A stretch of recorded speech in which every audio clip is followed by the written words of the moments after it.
함께 나누실 말씀은 구약성경 아모스 1장 11절에서 2장 5절까지의 말씀입니다. 구약성경 1274페이지에 있습니다. 아모스 1장 11절에서 2장 5절까지의 말씀입니다. 구약성경 1274페이지에 있습니다. 우리 찾으셨으면 구약성경 1274페이지 아모스 1장 11절에서 2장 5절까지의 말씀을 제가 한 절, 여러분이 한 절, 마지막 2장 5절 말씀은 같이 읽겠습니다. 여호와께서 이와 같이 말씀하시되 에돔의 서너 가지 죄로 말미암아 내가 그 벌을 돌이키지 아니하리니 이는 그가 칼로 그의 형제를 쫓아가며 국류를 버리며 항상 맹렬히 화를 내며 분을 끝없이 품었습니다.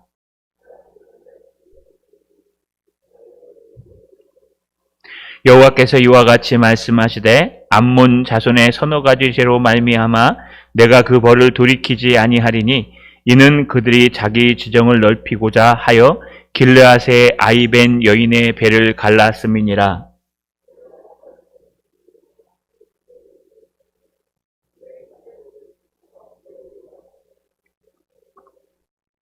그들의 왕은 그 지도자들과 함께 사로잡혀 가리라 여호와께서 말씀하셨느니라.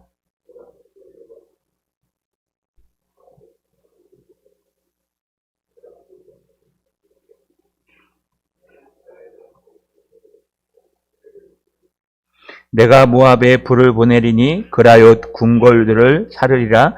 모압이 요란함과 외침과 나팔 소리 중에서 죽을 것이라.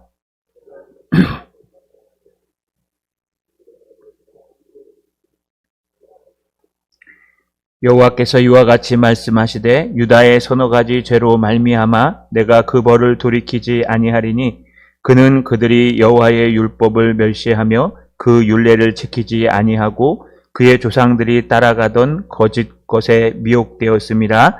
내가 유다에 불을 보내리니 예루살렘 궁궐들을 사르리라. 아멘. 교회 소식은 주보 맨 뒷면을 참조해 주시고 가정에서 온라인으로 들으시는 분들은 교회 홈페이지 공지사항을 확인해 주시길 바랍니다. 청소 안내입니다. 매주 토요일날 오전 9시 30분에 청소가 있습니다. 시간 되시는 분들은 함께 해주시기를 바랍니다. 우리 손을 들어 하나님 앞에 인사하겠습니다. 하나님께 돌아갑시다. 좌우로 인사합시다. 새해 복 많이 받으세요. 아마 명절이 지나서 다들 아픈 것 같습니다. 오늘 집사님도 아프셔서 못 나오셨고 저희 부목사님도 아프셔서 찬양을 못할 줄 알았는데 끝까지 하신다 그래서 했습니다. 여러분 감기 조심하시고 특별히 코로나랑 독감이 많이 유행한다고 합니다. 꼭 기억하시고 이렇게 개인 청결을 해주시기를 바랍니다. 우리가 제일 싫어하는 단어가 뭘까요? 오늘날 강단에서 없어진 단어들, 강단에서 더 이상 인기를 얻지 못하는 단어들이 있습니다. 최고로 많이 나오는 단어가 죄인, 회개하라, 종말이 가까이 왔다. 또 영적인 단어도 있습니다. 천국, 그 다음에 사단, 마귀 이런 얘기가 강단에서 사라졌습니다. 대신 이 강단을 채우는 말이 뭐가 있을까요? 복받으라, 형통하라, 모든 것이 은혜다. 이런 말들은 강단에서 점점 많이 선포되고 있지만 최근에 들어서 여러분 종말이나 회개나 또는 죄인이라는 단어, 또 영적인 단어들은 다 사라졌습니다. 근데 애석하게도 성경을 아무리 읽어봐도요, 여러분 이런 단어들이 자주 등장하지 없어지지는 않습니다. 우리가 싫든 좋든 분명히 천국은 있고 싫든 좋든 귀신과 마귀들은 존재하고 그 마귀와 귀신과 싸워야 되는 우리가요, 그것을 무시하고 뭐 오늘날 과학시대에 귀신이 있고 마귀가 있어 하는 순간부터 우리는 매너리즘에 빠지고 올무에 빠지게 되어 있습니다. 그래서 우리는 오늘 이 시대를 살아가면서 가장 많이 들어야 될 얘기가요, 천국, 예수 그리스도, 회개, 죄인, 종말 이런 단어들을 우리가 자주 들어야 됩니다. 그런 의미에서 보면 아모스서의 말씀은 오늘날 가장 알맞는 말씀인 것 같습니다. 바로 죄에 대해서 이야기하고 어떻게 이 죄의 문제를 해결해서 하나님께로 돌아올 수 있을까. 근데 아모스를 잘 읽어보시면요, 요엘도 그렇지만 분명히 우리의 죄와 우리가 닥친 현실의 심판의 문제가 떨어져 있지 않습니다. 우리가 범죄함으로 말미암아 하나님께서 불을 내리시고 우리가 불로부터 돌아갈 수 있는 유일한 방법은 공의와 정의롭게 하나님 말씀을 붙들고 하나님께로 돌아가는 겁니다. 그러니까요, 오늘날도 똑같습니다. 오늘날도 불완전한 이 세상과 또 점점 악해가는 세상 속에서 그리스도인들은 무엇을 하며 살아가야 될까? 오늘 말씀을 통해서 여러분 답을 얻어가시는 진정한 날 되시기를 주님의 이름으로 간절히 소망합니다. 따라 읽겠습니다. 용서받지 못할 죄를 깨달으라.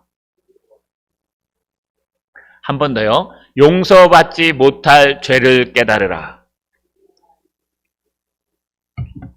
성경에는요, 용서받지 못할 죄에 대해서 신약에서도 얘기하고 있고 구약에서도 얘기하고 있습니다.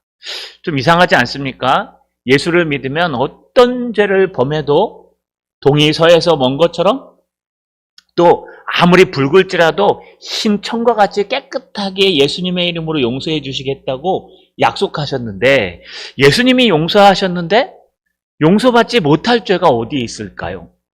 여러분, 성경에는요, 용서받지 못할 죄에 대해서 많이 등장합니다. 우리가 주의 깊게 읽어보지 않아서 그렇습니다. 대표적인 첫 번째가요, 신약에 등장하는 성령 회방죄입니다. 마태복음에 등장합니다. 마태복음 12장 31절 32절에 그러므로 내가 너희에게 이르노니 사람에 대한 모든 죄와 모독을 사하심을 얻되 성령을 모독하는 것은 사하심을 얻지 못하겠고 또 누구든지 말로 인자를 거역하면 사하심을 얻되 누구든지 말로 성령을 거역하면 이 세상과 오는 세상에서도 사하심을 얻지 못하리라. 여러분, 마태복음에 예수님께서 하신 말씀입니다. 제자들에게.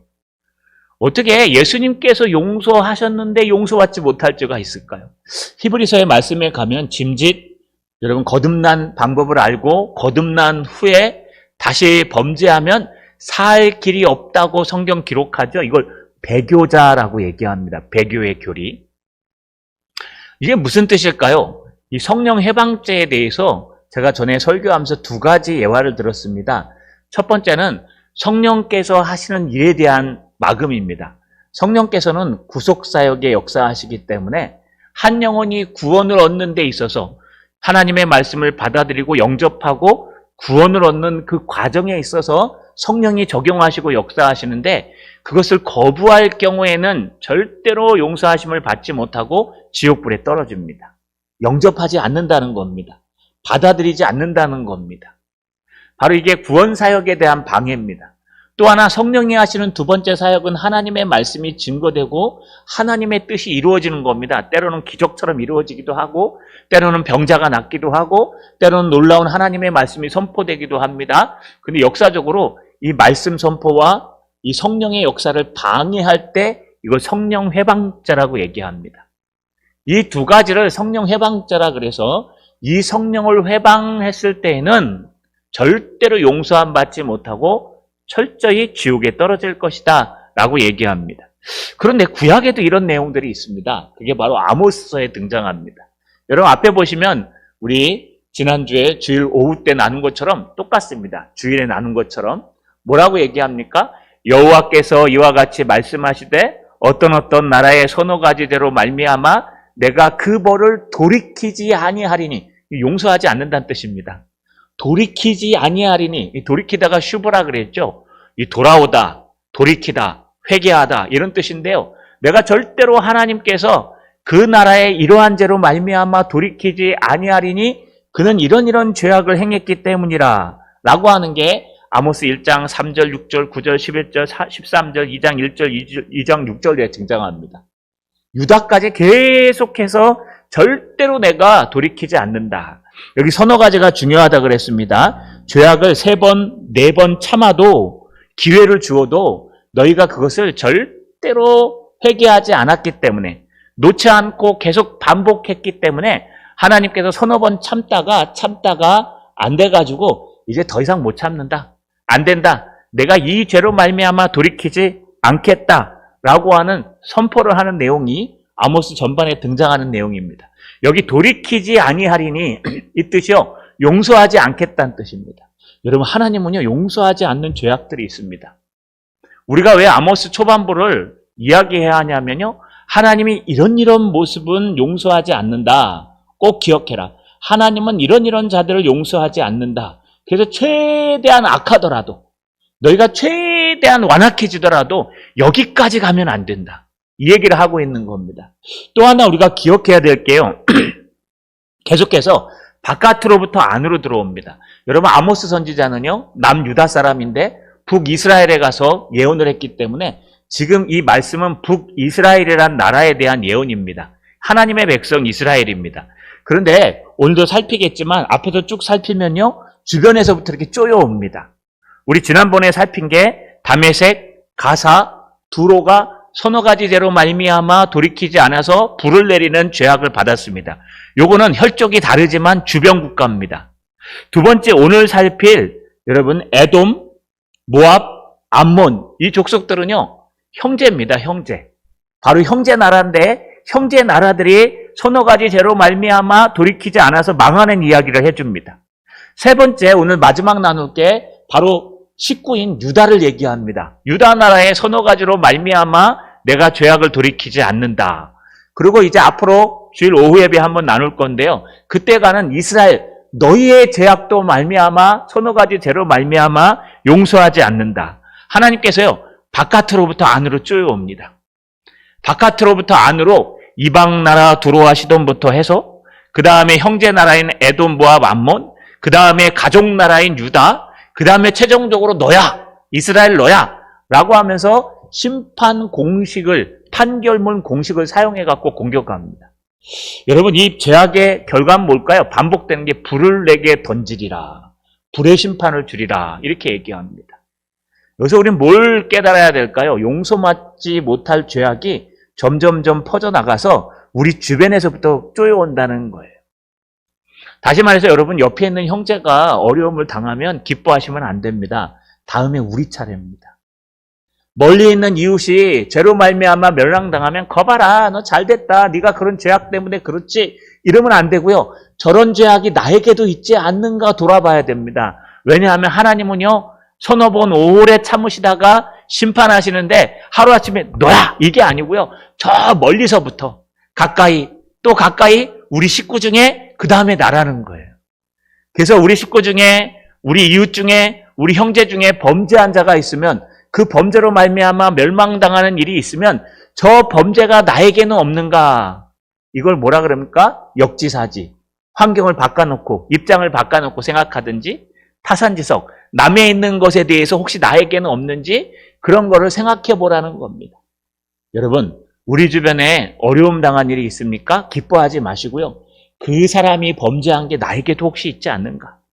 우리 주변에 낙심한 자들이 있습니까? 행복해하지 마시고 그들이 하고 있는 행동을 나도 하고 있지 않는가? 그렇다면요, 조금 있으면 다음 차례는 납니다.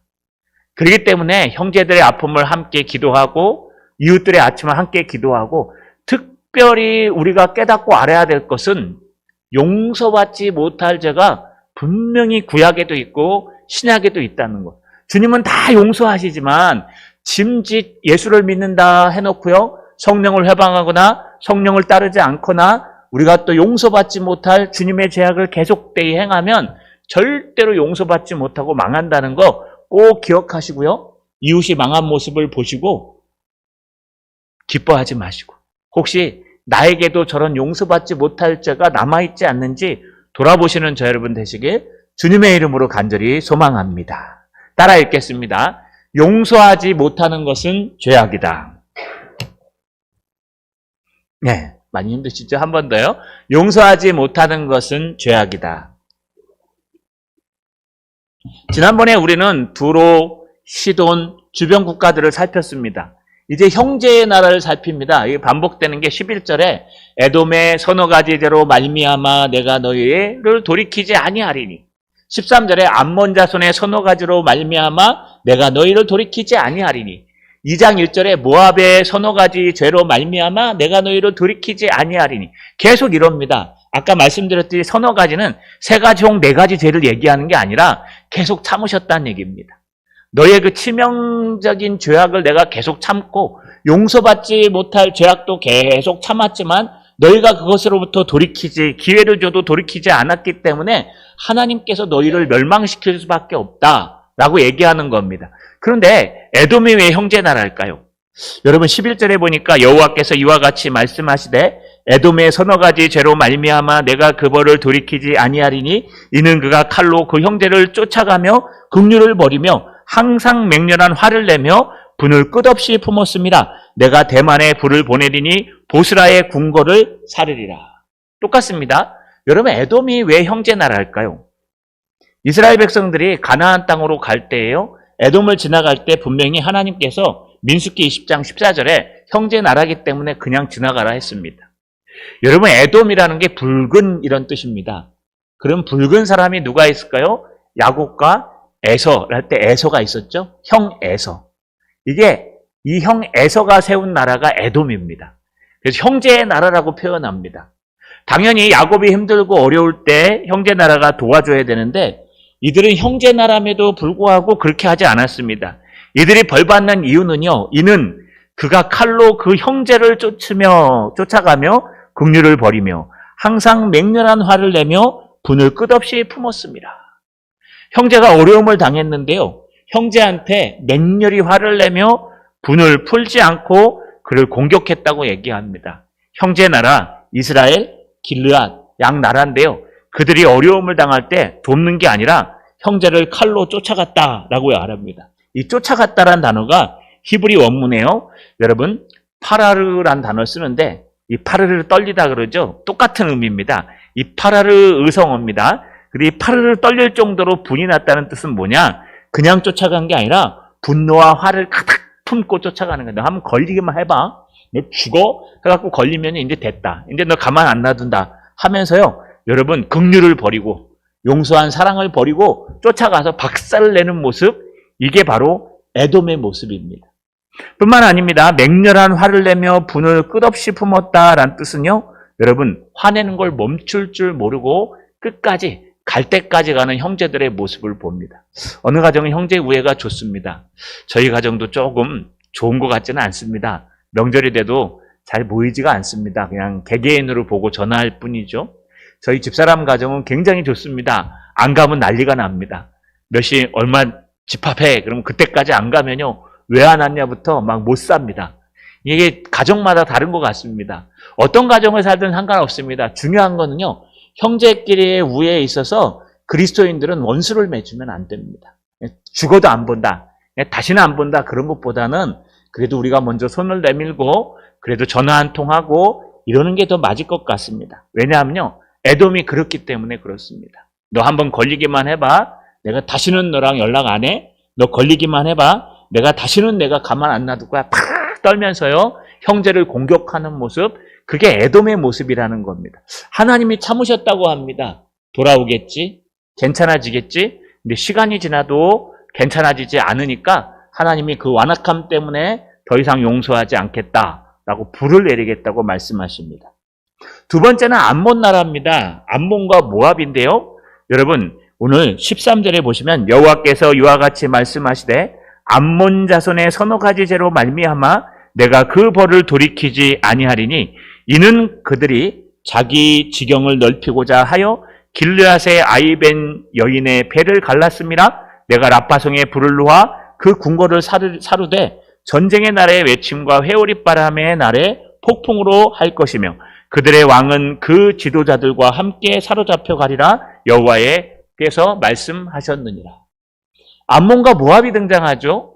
암몬과 모압은 어디 등장할까요? 창세기 19장에 보시면 아브라함의 조카 롯이 소돔과 고모라를 떠나서 도망가다가 아내는 뒤를 돌아보는 바람에 소금 기둥이 되고 이 소알 땅을 지나서 한 동굴에 들어가서 이 두 딸이요. 아무리 봐도 아버지의 후손이 안 날 것 같아서 아버지에게 술을 먹이고 두 딸이 들어가서 아버지와 동침합니다.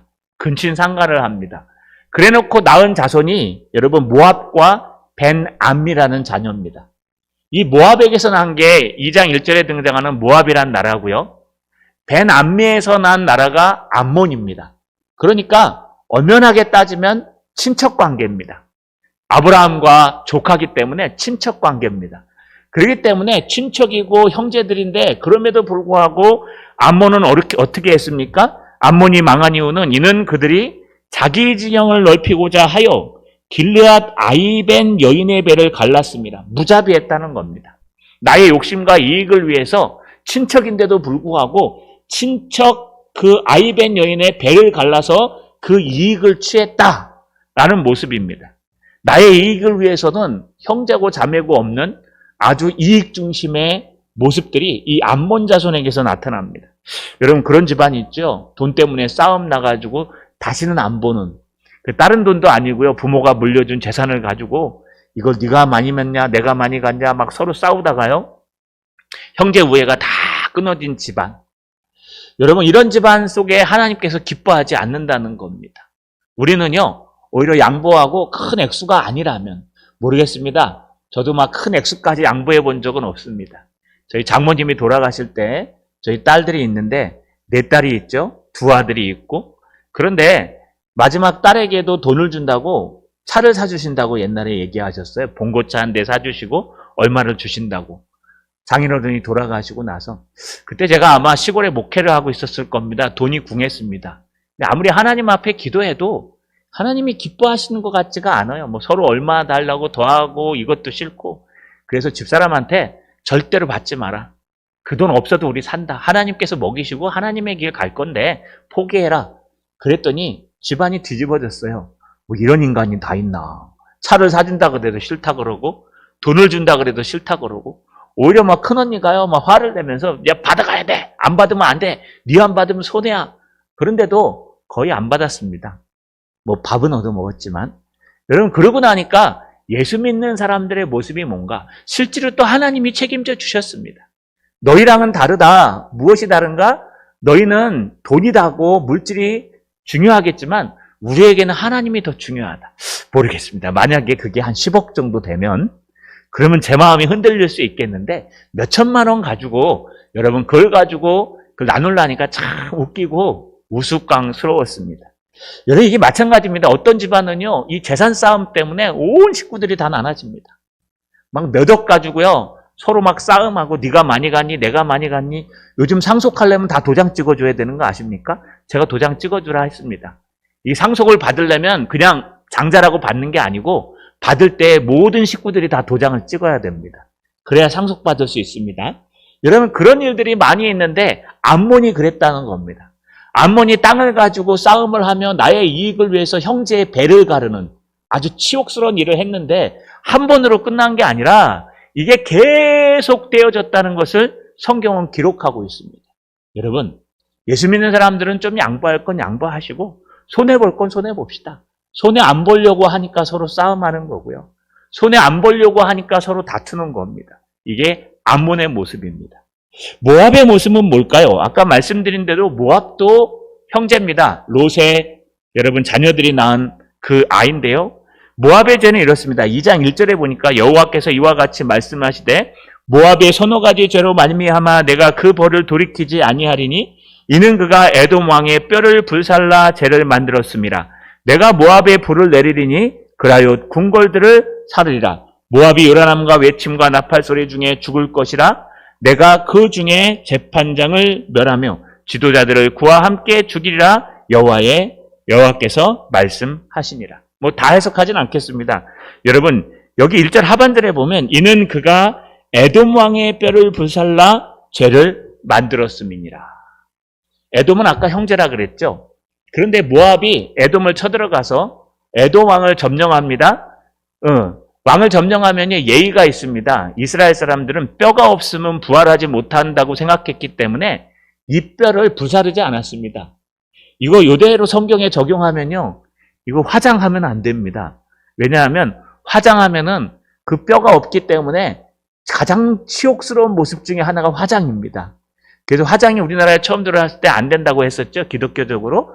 그러나 이제는 우리가 믿음으로 우리가 아무리 뼈를 갈아서 이 땅에 뿌려도 하나님의 전지전능하심이 심판의 날에 부활할 때 그걸 다 모아갖고 뼈까지도 만드실 것이다 라고 교리적으로 신앙적으로 결과를 내렸기 때문에 우리가 화장을 인정한 겁니다. 그전에 화장 인정 안 했습니다. 마찬가지입니다. 그 이유에서 보면 이렇습니다. 이스라엘 백성들은 뼈가 있어야, 근본 뼈가 있어야 마른 뼈에 살이 붙어갖고 부활한다고 생각하기 때문에 절대로 뼈를 갈거나 태우지 않았습니다. 그런데 뼈까지 태운다는 얘기는 뭐냐? 부활도 못하게 만든다는 얘기입니다. 그래서 이건 최악의 저주입니다. 형제 나라의 임금인데 예의를 갖춰서 장례를 치러주고 그 뼈를 매장시켜줘야 되는데 그 뼈를 완전히 갈아갖고 태워 없애버렸다는 거예요. 영혼까지 완전히 죽였다는 얘기입니다. 이렇게 무자비하고 잔인한 모습, 이 모습들을 가지고 주님이 볼 때 너희가 그 죄로 말미암아 내가 절대로 용서할 수 없다라고 얘기하는 걸 볼 수 있습니다. 여러분, 이게 형제들의 모습입니다. 에돔, 암몬, 모압. 에돔은요, 형제를 향해서 분을 품고 절대로 용서하지 않는 모습. 암몬은요, 자기의 이익을 위해서 형제의 배까지 갈라갖고 이익을 챙기고 따지는 모습. 모압은요, 여러분 모든 예의를 무시하고 어떻게 해서든지 1등이 돼야 되는 모습. 이 세 가지의 모습은 하나님께서 가장 싫어하는 모습이요. 이 세 가지의 모습은 하나님이 용서할 수 없는 모습이라고 말합니다. 이 세 가지를 버리고 하나님께 돌아오는 것이 맞는 겁니다. 용서하지 못하는 죄악이 있습니다. 하나님이 똑같은 죄인데도요, 경중이 있습니다. 그래서 똑같은 범죄함에도 말미암아 더 하나님이 크게 심판하는 범죄가 있고 하나님이 그래도 좀 적게 심판하는 범죄가 있습니다. 천류역정 읽어보시면요, 전도자가 이렇게 가다가 지옥에 갔는데 거기에 지옥마다 여러분 그 지옥의 대상에 따라서 이 받는 형벌이 다릅니다. 마찬가지입니다. 하나님께서는요, 형제인데도 불구하고 형제에 대해서 무자비한 자들, 이런 자들은 하나님이 용서하지 않는다는 거 꼭 기억하시고 우리가 형제에 대해서 더 기도하고 형제에 대해서 더 감싸 안고 여러분 함께 하시는 저 여러분 되시길 주님의 이름으로 간절히 소망합니다. 마지막입니다. 따라 읽겠습니다. 하나님을 바라보자. 한 번 더요. 하나님을 바라보자. 마지막으로 이제 바로 유다의 나라 바로 옆에 있는 위에 있는 이스라엘 바로 밑에 있는 유다 나라입니다. 이스라엘은 다윗에 의해서 통일왕국이 되었습니다. 솔로몬 때도 통일왕국을 유지했습니다. 하지만 솔로몬이 죽은 후에 그의 아들 르호보암이 유다의 이스라엘의 왕이 되었습니다. 그런데 솔로몬이 앞에 성전을 짓고 또 왕궁을 짓는 바람에 많은 노역을 동원했습니다. 그로 말미암아 많은 불만들이 있던 북쪽 이스라엘의 10지파가요 하나로 뭉쳤습니다. 그래서 그들 남유다와 베냐민 지파와 서로 갈라서 르호보암 때에 북이스라엘과 남유다로 나눠졌습니다. 우리나라처럼 북한과 남한으로 나눠지시지 이스라엘 민족이 북이스라엘과 남유다로 나눠졌습니다. 지금 이 얘기는 북이스라엘에 대한 얘기입니다. 그래서 가장 친한 가족이 누구냐? 바로 남유다입니다. 이제 마지막으로 유다에 대해서 일침을 가합니다. 4절에 보니까 여호와께서 이와 같이 말씀하시되 유다의 서너 가지 죄로 말미암아 내가 그 벌을 돌이키지 아니하리니. 이제 너의 가족, 너의 식구, 일촌되는 유다, 그 유다 백성들마저도 서너 가지의 죄로 말미암아 내가 죄를 돌이키지 아니할 것이다. 그러면 유다 백성은 어느 것 때문에 그럴까요? 이는 그들이 여호와의 율법을 멸시하며 그 율례를 지키지 아니하고 그 조상들이 따라가던 거짓에 미혹되었음이니라. 내가 유다의 불을 보내리니 예루살렘 궁궐들을 사르리라. 하나님의 백성들 가족들의 잘못은 뭐냐? 하나님의 말씀을 멸시했다는 겁니다. 여러분, 이 멸시하다 히브리어 원문의 뜻은 무시하다, 중요하게 여기지 않다. 당시 문헌을 찾아보니까요, 어떨 때 사용하냐 하면 여러분 주머니에 뭔가 열쇠를 집어넣고 잊어버릴 때 있죠. 좋은 것들은 안 잊어버리지 않습니까? 얼마 전에 저희도 카드를 하나 잊어버려서 재발급 받고 뭐 신청하냐고 엄청나게 고생을 했습니다. 막 인터넷으로 대고 공휴일이라 쉬었다가 하고 그 카드 나중에 찾아 잘라내긴 했는데 재발급 받는 게 얼마나 힘든지 모릅니다. 그런데 왜 재발급 받냐? 잊어버려서 받기도 하는데요. 어딘가 넣어놨는데 찾을 수 없는 것. 왜 그럴까요? 별로 중요하지 않기 때문에. 제일 많이 하는 게 키가 그렇습니다. 지금이야 띠띠띠 누르면 되지만 옛날에는 키 같은 거 하나 가지면 거의 뭐 한 달에 한 번 열까 말까 한 키들은 거의 다 잊어버립니다. 저도 지금 이쪽 키랑 많이 잊어버린 것 같아서 다시 한번 찾아봐야 되는데요. 그냥 자주 열고 자주 들어가는 문키나 현관키는 늘 갖고 있습니다. 그런데 요 키 말고 그냥 창고 키인데 어딘가 자주 안 열었기 때문에 한 번쯤 열어야 되는데 아무리 찾아도 없는 것. 요 잊어버렸다, 찾다. 요 의미가 뭐냐 하면 여기 멸시하다라는 뜻입니다. 하나님의 말씀을 얼마나 안 보고 하나님의 말씀에 얼마나 관심이 없고 하나님의 진리에 대해서 얼마나 무관심한지 하나님의 말씀을 요 주머니에다 탁 넣어놓고 나중에 꼭 필요한 하나님의 말씀을 알아야 되는데 어디다 놨는지 몰라요. 이게 하나님의 말씀이 분명히 요 부분에 있어서 설교를 들은 것 같고 하나님의 말씀을 읽을 것 같은데 그걸 끄집어내가지고 답을 찾아야 되는데 이미 하나님은 들려주셨는데 그걸 갖다가 하도 신경을 안 쓰다 보니까 여기에 꼽아 넣어갖고 열쇠가 어디 있는지 못 찾는 거랑 똑같이 하나님의 말씀이 어디 있는지 못 찾는 부분, 요게 멸시하다는 뜻입니다. 여러분, 하나님의 율법을 멸시하다는 뜻은 안 읽었다는 얘기가 아니에요. 무관심하다는 얘기. 듣기는 들어도 한 귀로 듣고 한 귀로 흘리고 보기는 보아도 눈으로 보고 마음은 없고 이런 모습들이 여기 멸시하다라는 단어 속에 숨어 있는 겁니다. 뿐만 아니라 그 말씀으로부터 나오는 모든 것들을 지키지 않았다는 거예요. 모르니까 그냥 내 마음대로 산 겁니다. 그게 누가? 하나님의 백성 유다들이 그렇다는 겁니다. 그때 하나님께서 절대로 돌이키지 않는다고 말합니다. 뭐 그럴 수 있지 뭐. 하나님의 말씀 그 몰라도 뭐 괜찮지 않아? 예수 믿고 천국 가면 되지? 아니요. 성경에는요. 저것 때문에 용서를 안 하겠대요.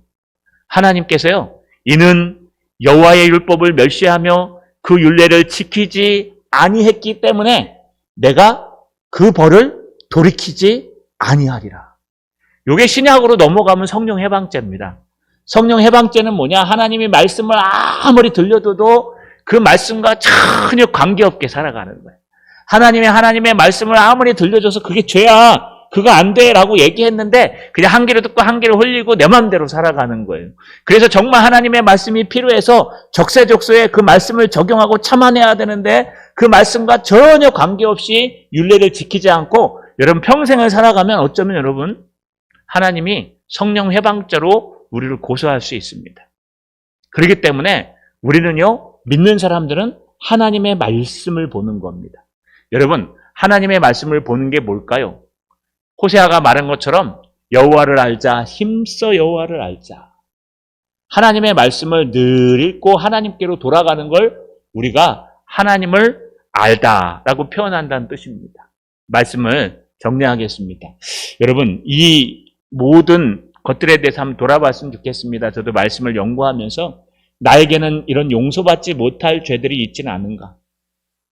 앞에 일방 나라들의 모습처럼 국률하지 없지 않는가? 또 에돔, 모압, 암몬처럼 형제들의 여러분 죄악 때문에 내가 물들어서 함께 범죄하고 있지는 않는가? 또 내 가족 유다 마찬가지로 하나님의 말씀을 무시하고 내 마음대로 살아가고 있지는 않는가? 주님께서 오늘도 참아주시고 내일도 참아주시고 모레도 참아주시는데 늘 우리는 그 참는 것이 익숙해져 갖고 마치 이거 안 해도 괜찮아. 이거 안 해도 큰 문제 안 생겨. 굳이 예배 안 드려도 크게 벌 받는 일 없더라. 굳이 주일 안 지켜도 뭐 크게 문제 안 생기더라. 기도 안 해도 뭐 크게 어려운 일 없더라. 라고 어느 순간부터 여러분 이 죄가 전가돼서 물들어서요. 우리 식구들의 모습을 보고 물들고 형제들의 완악함을 보고 저렇게 살아도 괜찮네? 라고 물들고 주변의 이방 사람들의 모습을 보고 이방 사람들 저렇게 살아도 벼락쳐서 하나님 멸망 안 시키시네? 라고 완악해져 가지 않는지 돌아봤으면 좋겠습니다. 자, 여러분 하나님께로 돌아갑시다. 하나님께로 돌아가는 게 무엇입니까? 하나님의 말씀을 늘 집중하고 하나님의 음성을 늘 들으며 전심으로 하나님 앞에 예배드리는 것이 하나님께 돌아가는 것입니다. 그래야만 우리 마음속에요 세상 것으로 채워지지 않고 하나님 것으로 채워집니다. 세상 것으로 채워지면 초반에 말씀드린 것처럼 싫은 단어들이 등장합니다. 어떤 단어들이요? 회개하라. 되게 싫어합니다. 내가 회개할 게 뭐가 있는데? 너 죄인이야. 아, 이거 되게 싫습니다. 내가 범죄한 게 뭐가 있는데? 마지막 종말의 때가 임해. 그거 싫어해요. 아직도 세상은 살만한데 뭘 벌써부터 종말의 때가 이르는데. 여러분, 마귀가 있고 귀신이 있어. 야, 무슨 과학시대에, 상식적인 시대에 그런 게 있다고 생각해? 그거 다 필요 없어. 점점 우리 마음속에서 하나님의 말씀을 몰아내고 세상 지식과 세상 이성들이 들어와서요, 우리 마음을 장악하면 어쩌면 하나님께서요, 이 서너 가지 죄로 말미암아 죄를 돌이키지 않는 그런 불을 내리는 역사가 일어날 수도 있다는 겁니다. 자, 여러분, 다시 한번 우리를 돌아봅시다. 우리는 정말 우리 마음속에 하나님께로 돌아가는 모습이 있는지, 하나님의 말씀을 귀하게 여기는지, 또 늘 하나님의 말씀을 읽으며 쓰며 또 외우고 있는지 다시 한번 돌아보셔서 여호와를 힘써하는, 하나님을 힘써 바라보는 저 여러분 되시기를 주님의 이름으로 축원합니다. 전능하신 아버지 하나님, 고맙고 감사합니다. 명절을 맞이하여 잘 지내고 다시 모여 예배하게 하심을 감사합니다. 무엇보다 이번 명절 중에 우리가 범죄한 것이 있는지 다시 한번 돌아보길 소망합니다. 우리 주변의 이방 사람들이 욕하는 대로 우리도 따라서 욕하고 있지는 않는지, 우리 형제들의 아픔과 어려움을 보고 혹시 기뻐하고 있지는 않는지, 우리 가족들이 하나님의 말씀을 떠나는 모습을 보고 함께하고 있지는 않는지 돌아보고 또 돌아보게 하셔서 오히려 하나님께 돌아가는 놀라운 역사로 바꿈받는 진정한 성도의 목사 될 수 있도록 도와 주시옵소서. 예수님의 이름으로 기도하옵나이다. 아멘.